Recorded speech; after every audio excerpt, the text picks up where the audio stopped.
तो आज मैं लेकर आया हूँ भारत के हर शहर की कुछ ऐसी मिठाइयाँ जिन्होंने उसी शहर में जन्म लिया है। तो चलिए देखते हैं भारत की सारी मिठाइयों में से नंबर 1 मिठाई कौन सी है। तो वैसे तो देखिए हर राज्य में बहुत सारे शहर है और हर शहर की कोई ना कोई पॉपुलर मिठाई तो निकल ही आएगी। फॉर एग्जाम्पल जैसे आप यूपी का पकड़ लीजिए तो आप उसमें आपको पेड़ा भी मिलेगा, पेठा भी मिलेगा, लेकिन हमने यूपी को रिप्रेजेंट करने का फैसला किया है आगरा के पेठे से। तो देखिए आगरा के पेठे की हिस्ट्री भी बड़ी रोमांचक है। मुगल एम्परर शाहजहां ने अपने शेफ को बोला था कि मुझे एक ऐसी मिठाई बना के दो जो कि ताजमहल के मार्बल की तरह प्योर और सफेद होनी चाहिए, और उस तरीके से इजाद हुआ पेठा मिठाई का। अगर आप लोग नहीं जानते हो तो मैं बता दूं, ये मिठाई सफेद कद्दू से बनाई जाती है। उसके अलावा चाशनी और इस तरीके से इसका प्रिपरेशन रहता है। बहुत ज्यादा रसीली और रस भरी रहती है मिठाई। दिल्ली में तो देखो सारी मिठाइयां मिल ही जाती है। अगर आपके शहर में नहीं मिलती पेठा मिठाई तो मुझे कमेंट करके बताना, अभी मैं इसको टेस्ट करता हूँ।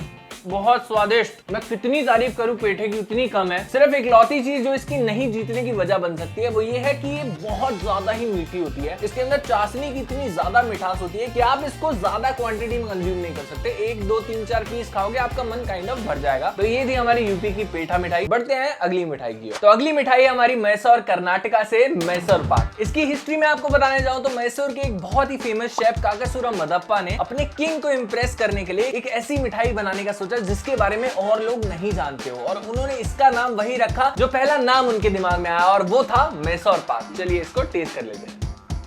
ओहो भाई, भारत और भारत की मिठाइयाँ मतलब दुनिया भर में मेरे ख्याल से इसकी टक्कर नहीं हो सकती। कहीं की भी चॉकलेट खा लो, कुछ भी खा लो, लेकिन हमारी जो मिठाइयों का स्वाद है ना वही वो अनबीटेबल है। चने के आटे से बनती है मैसूर पाक मिठाई, बहुत ही डिलीशियस होती है और ये भी एक अच्छा दावेदार हो सकती है विजेता बनने का, लेकिन ये जीती है नहीं, वीडियो में आगे देखते हैं। इसी के साथ साथ आप भी मुझे बता दीजिए कि भाई आपकी फेवरेट मिठाई कौन सी है। तो अगली मिठाई हम लेकर आए हैं बिहार के बेसन के लड्डू। गाइस बेसन के लड्डू की मेकिंग शायद आप सभी जानते होंगे। इसके अंदर बेसन का उपयोग होता है, गुड़ का या फिर चीनी का उपयोग होता है, और उस तरीके से आपके बेसन के लड्डू बनाए जाते हैं। अगर इसकी हिस्ट्री, जो कि शायद बहुत कम लोग इससे वाकिफ होंगे, उसके बारे में आपको बताऊं ना तो वो बहुत ही इंटरेस्टिंग है। और मेरे ख्याल से इस पूरी लिस्ट में ना सबसे ज्यादा इंटरेस्टिंग इसकी हिस्ट्री है। एंशिएंट फिजिशियन जिनका नाम था सुश्रुता, उन्होंने इस लड्डू को अपने सर्जिकल पेशेंट्स पर एंटीसेप्टिक की तरह इस्तेमाल किया था। यानी उनके पेशेंट्स लड्डू खाते थे एंटीसेप्टिक के तौर पर, और वो असर भी करते थे। भाई कितनी वाइल्ड स्टोरी है। मतलब एक लड्डू,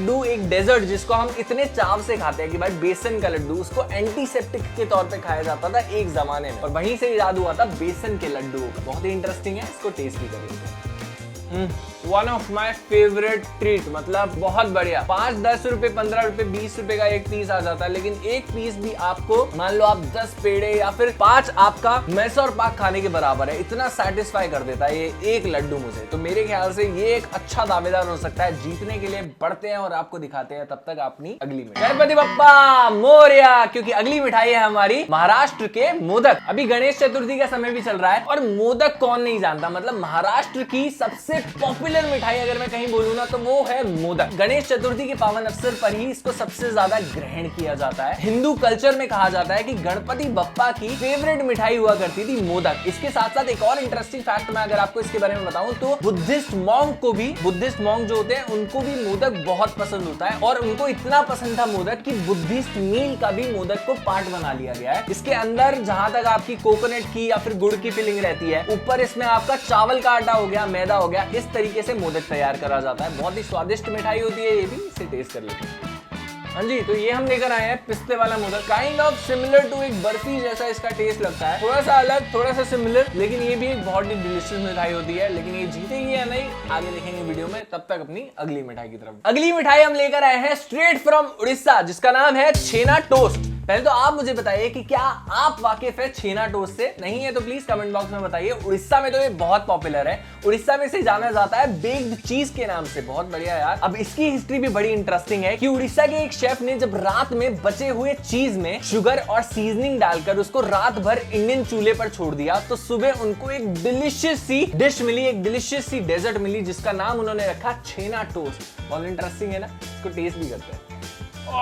सो गुड भाई, मतलब ये एक ऐसी मिठाई आई है, अभी तक हमने 4-5 खाई है कि ये खा करना मतलब आप कहते हो ना मंत्र मुक्त हो जाओ, मतलब सब कुछ भूल जाओ, दिन की थकान मिट जाए और दिमाग के थॉट्स ही चेंज हो जाए। ये ऐसी मिठाई है कि आपको मतलब मजा दे देती है। छेना टोस्ट भाई so good, I loved chhena toast. मेरे हिसाब से जीत का दावेदार बन सकती है। लेकिन अभी बढ़ते हैं अपनी अगली मिठाई की तरफ, और उससे पहले आप भी मुझे बताओ यार, आपके शहर की फेमस मिठाई कौन सी है। अगली मिठाई हम जाकर लेकर आए हैं भाई तमिलनाडु से, इंडिया के बॉटम से लेकर आए हैं, और इसका नाम है बालूशाही। तो अगर बालूशाही से ज्यादा लोग वाकिफ नहीं हो तो मैं बता देता हूँ। तो ये एक मैदे की बनी हुई मिठाई होती है जिसे कि डीप फ्राई करते हैं शुगर सिरप माने चाशनी में। तो जिन लोगों को डोनट बहुत पसंद है ना, तो भाई ये इंडिया का देसी डोनट है, क्योंकि डोनट के इजाद के बहुत साल पहले ही इंडिया में बालूशाही का इजाद हो गया था, जो कि दिखने में तो बिल्कुल डोनट के जैसी ही लगती है। और इस मिठाई को साउथ ऑफ इंडिया में बालूशाह के नाम से भी जाना जाता है। तो चलिए टेस्ट करते हैं बालूशाही मिठाई।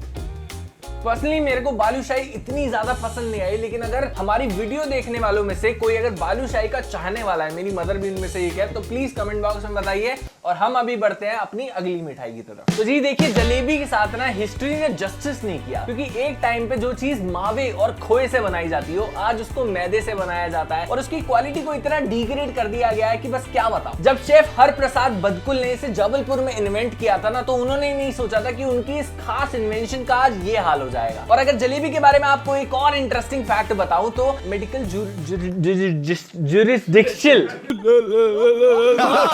इंडिया की मेडिकल ज्यूरिस्प्रूडेंस के हिसाब से जलेबी का इस्तेमाल किया जाता था प्रिजनर्स को जहर देने में। भाई मतलब इतनी ये डेलिकेसी इतनी पसंद थी प्रिजनर्स को कि उनको जलेबी खिलाई जाती थी और इसके अंदर जहर मिला दिया जाता था। बहुत इंटरेस्टिंग है और डरावना है इसका फैक्ट, लेकिन इसका टेस्ट उतना ही स्वादिष्ट। चलिए टेस्ट करते हैं जलेबी।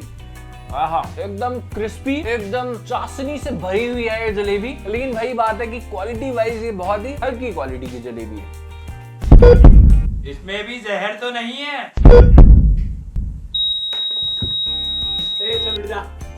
चलिए गाइस, अब टेस्ट करते हैं अपनी अगली मिठाई। जी अगली मिठाई हम लेकर आए हैं बंगाल का रसगुल्ला। तो जी बंगाल के रसगुल्ले का इजाद किया था वहां के एक किराने वाले ने, जिनका नाम था नौबिन चंद्र दास। ये बहुत ही बेसिक मिठाई थी बंगाल की, और बहुत ही प्रसिद्ध भी है, अभी भी बहुत प्रसिद्ध है, अभी भी बहुत पसंद है बंगाल के लोगों को रसगुल्ला। तो इसकी मेकिंग कुछ इस प्रकार से होती है कि फटे हुए दूध को जब उबाला जाता है मीठे पानी में, और उसके बाद और भी प्रोसेस से इसको गुजारा जाता है, तो इजाद होता है एक रसगुल्ला का, जो कि बहुत ही टेस्टी और डिलिशियस डेलिकेसी है भाई। इसको ट्राई करते हैं। तो जी मैंने अगर कोई मिठाई मिस कर दी हो तो प्लीज मुझे कमेंट बॉक्स में बताइएगा, और आपकी फेवरेट मिठाइयाँ कौन सी है ये भी मुझे बताइएगा। अब समय है विनर अनाउंस करने का। कोई शहर अगर हार जाए या जीत जाए तो थोड़ा सा माफ मुझे कर देना। तो जी हमारी इस वीडियो का विजेता है उड़ीसा की मिठाई छेना टोस्ट। तो देखिए, छेना टोस्ट के विनर होने का एक और रीजन ये भी हो सकता है कि जिस हलवाई से हम मिठाई लेकर आए हैं उन्होंने छेना टोस्ट बनाने में एक्सपर्टीज हो, लेकिन मेरे हिसाब से आज जितनी मिठाइयां मैंने टेस्ट करी है ना, उनमें से छेना टोस्ट वाज द बेस्ट। आपकी फेवरेट मिठाई कौन सी है आप मुझे भी कमेंट बॉक्स में बता देना, और मैंने अगर कुछ छोड़ दिया तो वो भी बताना। तब तक के लिए मिलूंगा आपसे अगली वीडियो में, तब तक के लिए this is Ayush guys, take care, bye bye.